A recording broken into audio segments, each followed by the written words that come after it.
What's up, everybody? Welcome to the Scratch Agency Podcast, hosted by Scratch Agents for Scratch Agents. This episode is brought to you by Virtual Intelligence, your premier partner for client-facing and back-office virtual employees. My name is Stephen Turnbull, founder of T5 Insurance Services in Clinton, New York, and I'm joined by my co-host, the birthday boy, the one and only, you already know, hold your applause, Mr. Sean Fitzgerald, founder of Sound Harbor Insurance in Long Island, New York.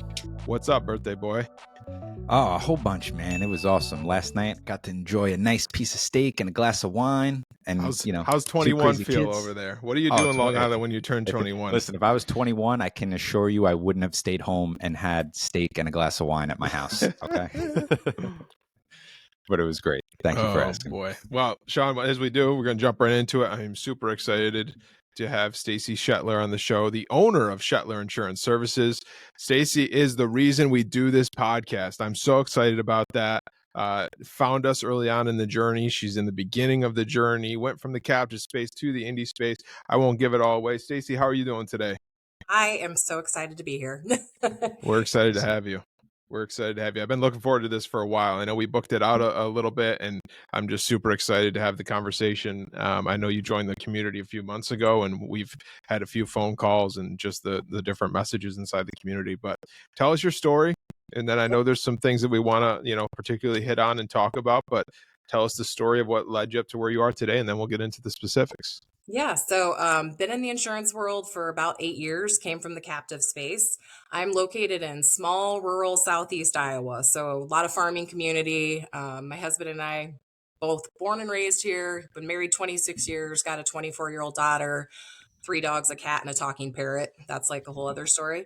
So I don't think anybody ends up in the insurance world. Some do. I know, Stephen, like you were, came into the family, but it wasn't necessarily something that I was looking to do. I was in property management, managed a shopping center for about 9 years, and was more on like the retail side of space and management and things like that. And always kind of had a little interest in the insurance world. So my grandpa was in the insurance industry when I was a little girl. So it kind of set a little bit of the, the story of like, I've got some interest in it. And small area, I knew that there was a captive area that had an agent space open. I said, I'm curious about that. And so got to talking with an agency manager, joined that captive, stayed for about 8 years. The thing about the captive world is it really does I'm on the shoulders of the people before me, right? Like I'm standing on their shoulders. I had great mentors. I met some really, really great people that'll be lifelong friends. But in the end of the day, I didn't know, you don't know what you don't know, right? Mm-hmm. And so going on the independent space it's crazy. It's a crazy world. And so I literally started like, you just start Googling, what are you going to do? Like I was Googling, how do you become independent? I was in every insurance Facebook group that you can find known to mankind, searching like in the comments about like becoming independent, finding an aggregator, whatnot. And so here I am, opened my Scratch Agency October 15th.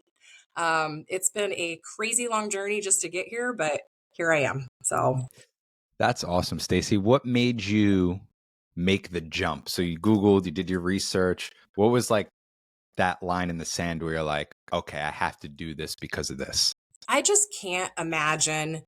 One, insurance, I think, is in your blood once you do it. Like, I love this business. I love the relationship business. In a small community, there's not that many opportunities for the financial side of it to grow, right? And there's no plan B. Like, this is what I'm going to do. So I think that sometimes in the captive space, people inherently kind of describe the independent space as not the enemy, but maybe with a little bit of like a negative spin, like Sure. We're kind of like going against each other. And so I think there's a lot that I just didn't even know, just from not ever being in the independent space. And still I started to research and started to read and started to ask questions and call strangers and say, how did you do it? So yeah. The one point I want to make on that I think is interesting is like when you're planning an agency, for anybody that might be listening, Sean, that is planning, maybe they're at captive, maybe they're a producer for an independent, maybe they've never been in insurance and they want to start an agency, whatever.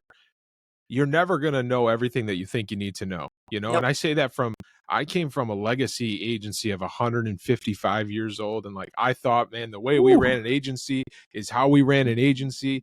And then I met this guy in Long Island that had started an agency out of his second bedroom. And I'm like, wait, you can do it out of your second Yeah. bedroom? Hold on a second. Then he's calling leads. And I'm like, hold on, you're calling leads? There's so many different ways, as Sean says, that I say all the time, to skin the cat. But my point is you're never going to know everything that you think you need to know. So just, take the jump, dive in head first, and figure it out along the way. And I think before we started recording, Staci, you and I were talking about like, oh, I have this podcast or this insurance group or this, like, just infuse yourself in as much as possible, because it's one of those businesses where you're just going to have to learn baptism by fire, right? You got to figure Right. out like, oh, I'm at this stage now, or, and I talk about how powerful the relationship's been with Sean in the stages that we met, and then what turned into building this podcast. But take us back to like, I want to get real for a second, in the sense of like, take us back to the moment where you're like, oh man, I'm actually going to do this, right? Because I think we all have these big ideas. Yeah. Like, and I think of like what I did to get to where I am today, to start my own agency, leaving the family business. Like, I look back at it like, man, if I would have to do that today, I'd be petrified, but I already did it. Yep. Take us Yep. back to where you kind of talk to yourself, Staci, and we're like, all right, we're really going to do this, and let's dive in head first. I think 100% you do it scared, right? I mean, like you do it scared or you don't do it. And I think looking back just in the past few months, had I had any idea all the decisions I would be making and like the, analysis paralysis that you come over just trying to figure out software systems and, Yeah.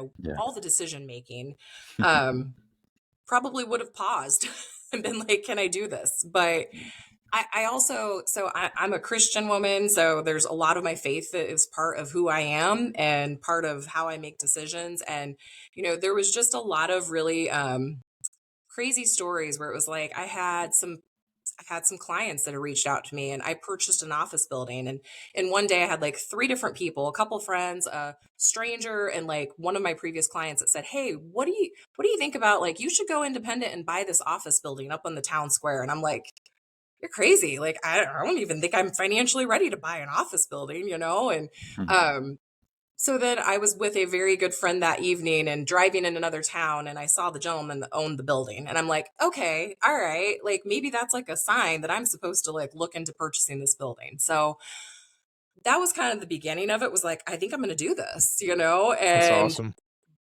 talked to the previous owner of the building, who actually was an insurance agency. He had owned the building since 1990. Came and looked at it, realized it needed some work. But I also am very involved in my small community and knew that like putting some work into this building was going to be a great thing for the community too, and make it look new and fresh. And so that was like the beginning stage, and that took a lot longer than I ever anticipated. So, did some remodeling, new roof, all of that stuff, kind of made all the updates. And then you go through the carrier appointment and you go through deciding on an aggregator. And so the aggregator piece was so overwhelming. In this crazy market right now, like everybody kept telling me, you're never going to get carrier appointments, good luck, you're a scratch agency, you're never going to. There was a lot of negativity about like, Oh yeah. don't start in this market. And Yep. I kept thinking, but why? Like, I have so much opportunity right now. And so a lot of that was interviewing the aggregators. And you ask in a Facebook group, and it is a very individual decision, but you ask in a Facebook group and you're gonna get every answer, right? Yeah, Like, right. people love what they love, and It's it like, is what when, AMS should I use? yes, exactly. Popcorn out. I probably talked to 20 plus aggregator clusters like over a year. And so there's some terrifying contracts out there. Like, I'll tell you yeah. that. Be really careful and read the exit clauses. Make sure that they really can give you what they're promising, which not a lot. I ended up making a phone call to my state Big I organization, and they were forming at that time the Big I Gold Alliance, which is relatively new. And I talked and talked and talked in depth with Tiffany Overlease with the Big I. She's heading up that program, and just lots of questions, like what they were going to do for me. How could this work? And at the end of the day, like, who's more for the independent agent than the Big I organization? Like, that's what they Yep. do. And so I had narrowed it down with the Big I Gold and a couple of other aggregators. And I just, prayed about it for one, but secondly, I just decided like this is a new initiative, which is kind of scary, but also it's what I'm doing right now is all new. So um, went with the Big Eye Gold, and they have been absolutely phenomenal. I'm the first agency in the state of Iowa that joined. They're Very still cool. growing. That's They're cool. getting a lot of attention, and I love and you can go look on their website. I mean, they're very transparent about what their contract is. It's Mm, 100% commissions. You own the book. They've been great as far as getting me some conversations with national carriers and appointments I never would have got ever on my yeah. own. So I have nothing but great things to say about the Big Eye and what they've done. Stacy, I got to tell you, what hit home for me was the part where you mentioned going out on your own and other people telling you you're No. crazy because you won't be able to get carrier appointments. Yeah. If I told you I had that same conversation with someone very close to me who basically said, you are absolutely nuts. Don't do this. Nobody's appointing right now. Everything's hardening. Hmm. You know, I wouldn't be where I am today if I didn't just decide to go out and execute. Now, what I will tell you is there's some truth to that. I think you do have to be a little bit crazy to go out on your own, but that's okay because I think that's kind of what comes with being a good entrepreneur, is pushing through those hard and scary times, right? But what I'll say to any new agent who is thinking about going out on their own and is having a tough time getting appointments, if you had some prior experience, right? So Correct. that obviously helps your situation a little Mhm. bit. If you had no prior, and I actually know several people that had no prior and tried to go out on their own and could do nothing but write through a wholesaler. Yep. Okay. And I think that, that is a very tough thing to do because it's a lot less profitable, right? And it would Mhm. take a very long time to build a book with a wholesaler, then eventually get your own appointments. The moral of the story is, however you do it, whether you have previous experience or not, you can do it. You just have to come up with a creative plan and execute like you Mhm. did. So I just want to say kudos to you for doing that because I know that couldn't have been an easy thing. And especially when it's people you look up to who tell you you're crazy and you Mhm. can't do it, that's what really hits the hardest, Yep. Yep. But no, Absolutely. we use that as fire for when we got to push through the hard times. Absolutely. I think there's So, something to be said for having a little bit of a chip on your shoulder yes. whenever Mhm. you're an A entrepreneur healthy and chip, a starting a healthy chip. healthy chip. Yes. And it kind of fuels you, right? I mean, that's definitely don't tell me I can't do something. Yeah. You tell me I can't do something, I'm probably going to try just a little bit harder to do it. So, my husband always likes to say I'm tenacious is the word he likes to use. So, I think you have to be in this business. You got to have a thick For skin. sure. So, For sure. And I think, you said a few things like all the way at the beginning of the episode where I've noticed a trend from the successful agents that we've spoken to, and it's always a few different things. And Stephen, I'm sure you'll agree with this. What I found is that most of the successful ones are curious, right? And when I say curious, I mean like you started Googling and researching about independent agencies. You started calling aggregators. You were curious about what that other side was, right? And you executed on that. And then you had a knack for wanting to create relationships or help others.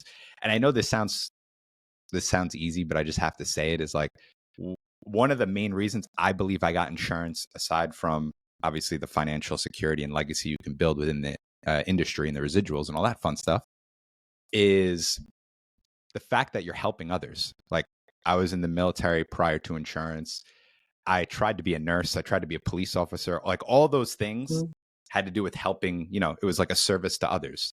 And it literally didn't click for me till like a year ago. I was like, oh yeah, that's probably why I also gravitated towards insurance because you're actually helping people, you yep. know? So That leads me to I have to share a fun story that just happened yesterday because it was just another like little sign that this is what I'm supposed to be doing. So, mhm, small community. I had a previous client that just walked in my office. I haven't seen him in probably 2+ years, I would guess. Yesterday was the final day of my non-solicit, non-compete that I had with my previous captive. So, woo woo yeah, party. So Um, he was in the line out front of so the office, is he what you're walked saying. in, but he had no idea. Like, this is the thing. He had no clue. I mean, he just happened to be here, like getting his car fixed at town at the auto body repair shop. he had heard that I'd opened an office. He wanted to stop in and just chat. And he, made a cup of coffee in my Keurig. He sat down over here, and I bet we talked for 45 minutes. And we didn't really even talk anything. I mean, we didn't really talk anything insurance. Caught up. He wanted to know how my daughter was. He's closer to 80 than 70 probably. And just chit chatted. And he says to me when he leaves, and he kind of gave me a little awkward hug as he was leaving and said, I didn't know where you went. I just knew you weren't at that office anymore at my previous captive. And he said, I thought I've lost the only person I could trust. Oh, that Yeah. that gets you in the feels. I mean, this is a situation where Love that. this gentleman has some life insurance policies at other companies, and I'm the only person he had ever trusted with that information to let Yeah. his children know when he passes away That's that awesome. they have this. And so it was just like that full circle story of like he had no clue that it was a special day for me in my mind, Yeah. but something that I have done is created a relationship with him. And he was just, I mean, he said I made his day, and I'm like, you have no idea how much you just made my day. So So cool. just a reminder of what we do. It really matters. And, there's like that hokey saying, but I kind of love it. I kind of love hokey sayings, but it's the like, your smiles, your logo or whatever, and your personality is your business card, I think, but it's how you Yeah. make people feel. Like Love that. that's who you are. That's your trademark. And I think we just have to remember that. And in this industry, it is about people. And there are a million ways to skin the cat with this business. But in my small rural market, I'm face to face with these people, and I live in the community these people live in. And, Mm-hmm. I hope that I'm helping protect their legacies and things for generations to come. So I'll get off my like pedestal of insurance and relationships, but that just made me think of it. And it was like such a neat, like, oh, full circle, awesome moment. So So cool. So yeah. cool. So let's talk about today going forward. So like tell us what the plan is. It just you still at the office? Like what's the plan Yep. of attack for growing the book and hitting the ground running here? Well, drinking from the fire hose still, not gonna lie. Mm. But since the last time I talked with you, Stephen, I feel like I at least like kind of am getting the hang of it. Like it's grind right now, right? Yep. Like that's what this first year is, grind. I had a very loyal previous book of clients that I think is going to be probably coming my way without me even having to make the reach out. Right. When you're in a local area and your name is on your business sign on the square, people know. And so I've been slowly telling people, I'm so sorry, like I signed a contract with my previous captive, and it's my integrity on the line that I honor that contract. I've not taken or quoted a single previous client in 18 months. Good And for you. so um people were understanding when I told them that, that was why, and it means a lot to me to honor that. And so, but now, man, it's quote, quote, quote, right? Yeah. It is go time. So I would love to think that I could add, at least a staff member after year one would be my goal. I have a sister who just retired that's 15 years older than me that I'm trying to tell her she really needs to like volunteer some time and just like come like, do some administrative stuff and like Yeah. hang out in my office because she could see me. So we'll see how that works out. That might be one way to do things. But I've got some big plans, I've got some things that I am looking at doing for adding, whether it's CSR producer down the road in the next 3 to 5 years. But this year's survival, I mean, it just is. Yeah. It's still learning, learning my AMS system. I'm adding a CRM system that is coming in like the next week. And so it's just figuring out. I know Sean, I know you're the like process guy. I am right now like sitting here going, there's not much process. I'm just winging it. Like, Yeah. but I do think that there is something to be said for like, everybody says if they could go back to day one, like record what you did and figure Mm-hmm. out your process. And I see that because there's so many things and so many different hats that we're wearing right now. I'm the janitor, I'm the one cleaning up my office on Friday before I go home. And I'm Yeah. the business owner and I'm trying to figure out the financial part, which is scary your first year. And if anybody It's tells you it overwhelming. isn't, they're lying. So, Yeah. Sure you know, are. Yeah. yeah, it's so there's all those things going on that I just need to figure out how to like rope in and identify the processes and figure out how to make it easier when I am able to add staff. Yeah. Yeah. You know what? Yeah. One, It's overwhelming. I'm Sorry, curious. go ahead. Curious. I'm Sean. I'm curious what you think about this because I just had something that kind of brought me back. I had a few nightmares there, Stacy, of my first Past year while school you were talking. Yeah. Still PTSD having coming up nightmares. there. Yep. Yeah, I mean, for anybody who's listening to the show, you know how close Mike Crowley and I are, and he was a huge part in helping me go on my own. And I remember, like, day one, he's like, "Steven, document, document, document," and I thought I did pretty good, right? I got like 200 videos Mhm. in Loom and like all this stuff, and then you get you get the first person, and you're like, day one, I got this big playbook of how you're going to start, and you're like, all right, where do I start, right? Yep. You know what? We've never really had this conversation before, Sean, but it just kind of trickled something of like, what I think is more important than the processes themselves is like how you're organizing the process. And I say that because it's always a moving target. This morning, we have a team of 3 now, and we are completely changing around the post buying process because now, you know, this person does this better, faster. So this person's going to do this, and this person's going to pick it up here instead and hand it off to me at that point, whatever it is. But like, figuring out like where am I gonna, like, Sean has everything in Google, I use Microsoft, like whatever, like where's everything gonna live and how is that gonna look? Are you always gonna do a video and always gonna do a step by step for your SOP? Like what's that gonna look like? Because it's always gonna be moving constantly. We're always gonna be adding this. You're always gonna, when if you bring in that team person, now Stacy's gonna do this, and your sister when she comes visits you is gonna do this, right? So it's like a constant target. And I think when you're looking at starting processes and procedures, and Sean, I'm curious your thoughts on this, like the organization of it is just as, if not more important than making the actual process itself. I couldn't agree with you more. And I'll just tell you my experience because I screwed this up royally. Is I did basically exactly what Steven said. I just recorded a bunch of Loom videos, and then I heard about Tango. I was like, "Oh, I'll do some Tangos." And then I was like, "Ooh, playbooks. I'll do some Google Doc playbooks." And then when I started onboarding people, what I noticed was they'd be like, "Hey, where's that document about how to quote with this carrier?" And I'm like, "Did I do a Loom on that? Or did I do a Tango? Or did I do a playbook?" And it Uh-huh. was all over the place. And honestly, it was annoying. It like defeated the whole purpose. Then I had to go find it and send it to him. So like Steven said, like what we've done now, and ChatGPT can help you with this, is in Google Drive, we have, sales folder, service folder, administration folder for licenses and all that stuff. And it's searchable. So if I want to search how to quote with SageSure, you just type it in and it comes right up with the playbook. And everything's housed in one document. So if they want to see a Loom video or a Tango or whatever, it's all in that one playbook. So they don't have to go to multiple places to find things. So yeah, I would agree with you 100%. Figure out a place where you want that to live. I went with Google because cost effective. It made the most sense, for where we're at.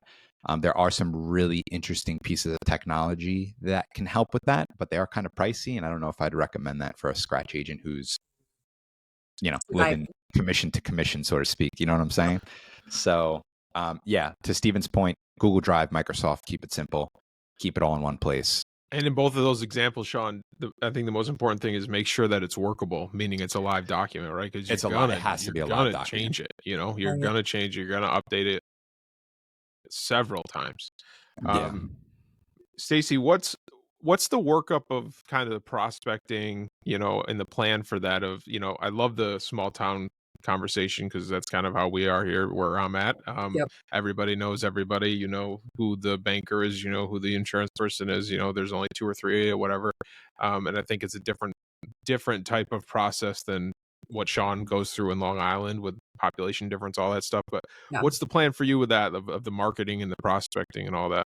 I think it's really going to take care of itself this first year, honestly, just with previous and past clients coming my way. I think the thing that probably surprised me the most was, when I opened up my doors in October, how many people that I had never spoken to before, I'd never Mm. quoted, never had the conversation with about insurance. How many of those new people have walked in or called or found me on my Facebook page or, saw me? My husband has a digital creator. He does social media stuff. He does a lot of local things and covers like local high school sports and things on Facebook and YouTube. And, I've done some advertising there. And it seems to be really just a very natural thing right now where it won't always be that way. I realize that. But like right now, I feel like I've got my hands full with the business that's coming my way without me even trying really hard. And Yeah. that's the glory of being in a small community where you're Yeah. well known, you're established. I mean, that's a unique situation, and it's not for everyone. I mean, I live in a little town of about 2,000. My entire county is like 10,000. So it is very much a referral based business. And, I look back to my grandpa passed away when he was 98 years old. Um, when I decided I was going to look into going to the insurance world in general, like I had talked to grandpa and said, give me your advice. And it was the classic, take care of your people, they'll take care of you. And that is, it comes back around. If you take care of your people, take care of your clients, provide good customer service, they're going to tell others. And it's in a small rural community, your word is all you've got. So I do think that eventually that those warm leads are going to come a little less warm, but we're in a market right now where there's so much opportunity. I'm Mm-hmm. like, I don't have service sitting on my side right now. I don't have to worry about that. Like, all I have to worry about is helping people. How Right. awesome is that? And so, when everybody kind of naysayed and said it's not a great market to open an agency in, it's like, everybody's shopping right now. Like, Mm-hmm. you've got that partnered with, some carriers in my area taking rate increase that is going to do nothing but drive them in my door. So Right. I feel like it's just a phenomenal opportunity right now. And then from there we'll see what I have to market. But I've Yeah. always been referral based. I hope that continues. I am not a cold caller. I like to market a lot on my social media pages. And I'm also very involved in my community. I'm out and about. People know who I am. That makes a difference too in this area. Yeah, it does Yeah. really That's boil down to what you said. Like, you just do the right thing. yeah. People. I spoke to a young entrepreneur group at the local community college. They do this like thing for like high school students. It was 15 kids last week. It was like 11-year-old to 17. So they were young, but they had business plans and they were doing all this. And like, someone asked me that, like, from the networking, getting client side. And I was like, I've said this for a long time now. It comes down to doing your job and doing the right thing. And to your point, like, you do that, people will tell Yep, 10 people about you and how great you are. You don't do that, they're going to tell 100, exactly. and like, so Yeah. like focusing on doing that to get those 10 people to continue to refer, and it'll just build and build and build. Sean, did you have something before my next question? Yeah, yeah. I just wanted to throw in my 2 cents there too. Is like, I think not something I would spend a ton of time on, like just starting out, but just to keep it in mind, because I wish, again, I'm just thinking of my past experience, and I wish I kept it in mind from the beginning.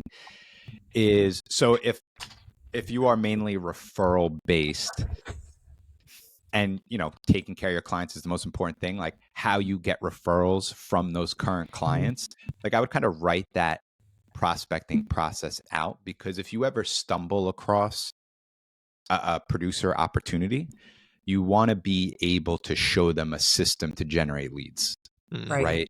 And if your only system is to get referrals, it might, you have to be able to paint the picture. Hey, do family and friends, and by the way, this is how you ask for a referral, and this is how you follow up. And I think having something like that system, like Steven said, my territory is completely different. But if I was in your territory, that's kind of how I would think about it. It's like, I think I'd want to be a master, and it sounds like you're doing it, is like mastering the local community, having the scripts and systems Mhm. on how to build out that prospecting process. So if you come across the producer opportunity, you could say, here's the playbook. This is how you prospect. Here's the projections on what you could make. And then you just hit the ground running, Yeah, I think that's great. I think that's what we're all guilty of, is like, we just do it and you just Yeah, do it. And it's, how do you teach it to the next person? And I know. so It's tough. I'm recognizing that super early on, that that's something I've got to get tapped into, is how do I explain this to somebody else? Yeah. And you don't, I made the mistake too of like, if you generate leads in multiple ways, it can be overwhelming to that new person. Like, you don't want them to come in and be like, yeah, you're going to do 25 cold calls, then you're going to work leads, then you're going to work in the community, and then you're going to, it's just going to be very overwhelming, and it's harder to predict those results. But if you have like one proven way to do it, Mm-hmm. right? Like, I Right. think of the Brett Young example, or what Urban Young do is like a perfect example. They have nailed down from A to Z how to get referrals and how to build relationships with realtors, lenders, Mhm. people in the real estate industry. So when a new producer comes in, they can say, here's the playbook on exactly how to do that. And if you do this, these are the numbers that it's going to generate. Yeah, Mhm. absolutely. No, that's Uh, cool. Staci, last question I want to ask you, and because I think this is unique to your story. Like, you bought the office building and planned to have the office before the agency was even open. And I get why that makes sense in like the rural town that you're at. Mhm. My question is more of like, why is that important to you as the owner of this new agency? Like, I get why it makes sense to be, in front of people and maybe the rural area with less population, all that. But like for you as the agency, like, why was that so important to like get a shingle to hang day one? That brings up another story that comes to mind that I had with a potential aggregator cluster group that I had talked to. And this particular group had, I said, listen, like, this is my name of my agency. I know in some areas it's not always great to tag your name on the agency name, but that's my last name's my brand.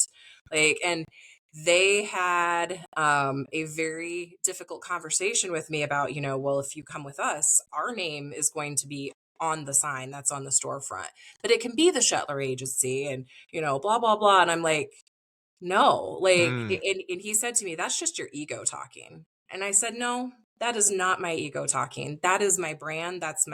It's who I am, is my brand. And so that was really important for me that my name was on the front of the building because people are coming to me in this area. mhm. They're trusting me. They're trusting me with their business, with their livelihoods, with their lives. Um, and so having a building, one, like I said, I love small town. Sigourney, Iowa is where I'm at. I love small town, rural mid America, right? Midwest America. And to be able to buy a building, give back to my community. I can't tell you how many people have stopped in just to say, oh my gosh, the building looks so great. Tried to really keep it to its original storefront and keeping with the Main Street look. So that part was really important too, is just kind of the visibility, but also giving back to the community. And at the end of the day, we're building this, whether it's for your family to pass along, whether it's a retirement plan, but your name and this building are represent what I'm doing. So, Mm. yeah. So good. So good. Well, Staci, thank you very much for taking the time. Get back to your quoting now. I know you're probably crazy, crazy busy. Well, I But can't say thank you enough to you guys. I hope you know, like, here I am, just opened October 15th. Like, I have been through, I think, almost every episode between the books I've read and podcasts I've listened. Like, I don't know that I would have made it here without all of the guests you've had on, what you're doing. I know you guys are so busy, but you need to know from somebody that is literally going through it that what you're doing matters so, so much. So thank you from the Appreciate bottom of that. my heart. Yeah. that's super cool. Thank you Thank for you, saying Staci. that. It's super cool. If someone wants to get in touch with you or follow you, make sure to follow your page, whatever it is. What's the best way to do that? Yep, I'm always easy to get on Facebook. So Staci, Staci, last name Shettler. They can look at my business page, Shettler Insurance Services. I'm on LinkedIn. I don't do a whole lot on there, but I've got a presence. So any of those ways they can grab me. Awesome. Well, Staci, Awesome. thank you for those kind words and thank you for being a part of our community. Super pumped to be a part of your journey and watch you crush it here. Thank you. And wish you the best of luck from all of us. But everybody, make sure to check out this episode on our YouTube page and on Spotify. Make sure to check out our Instagram. Thanks for joining us. Do us a favor, like the show, share the show, and subscribe. But most importantly, remember to dig down deep, believe in yourself, and own your own future. We'll see you next week. Take care.